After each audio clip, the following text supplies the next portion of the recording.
ભારતની અંદર ના હિન્દુ ખતરામાં છે, ના મુસલમાન ખતરામાં છે, ના ઈસાઈ લોકો ખતરામાં છે, ના શીખ લોકો ખતરામાં છે, ના જૈન લોકો ખતરામાં છે, ના બુદ્ધ લોકો ખતરામાં છે. જ્ઞાતિ કોઈ ખતરામાં નથી.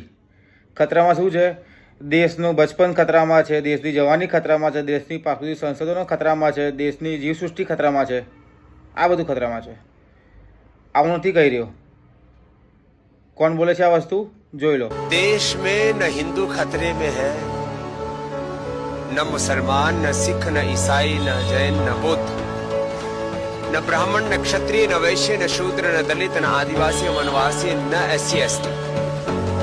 देश में खतरे में है देश का बचपन, देश की जवानी,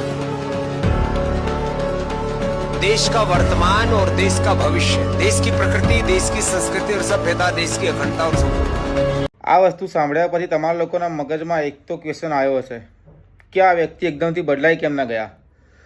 આ એ વ્યક્તિ છે કે જેણે 2014ની અંદર એક આંદોલન ઊભું કર્યું હતું કોંગ્રેસ ગવર્મેન્ટને પાડી દેવા માટે, જેની સાથે અન્ના હઝારે સાથ આપ્યો હતો. હવે આ જ વ્યક્તિ આવું બોલી રહી છે કે આ બધી વસ્તુ ખતરામાં છે, દેશનું કોઈ જ્ઞાતિ નહીં, આ વસ્તુ ખતરામાં છે. હવે જે પાર્ટી પ્રેમી લોકો હશે એને તો એવું લાગશે કે આ માણસ પાર્ટી જોડે ગદ્દારી કરી રહ્યો છે. ઓરિજિનલમાં સચ્ચાઈ એ છે કે આ માણસની હવે આંખો ખુલી ગઈ છે, બંને આંખો પ્રોપર ખુલી ગઈ છે હવે.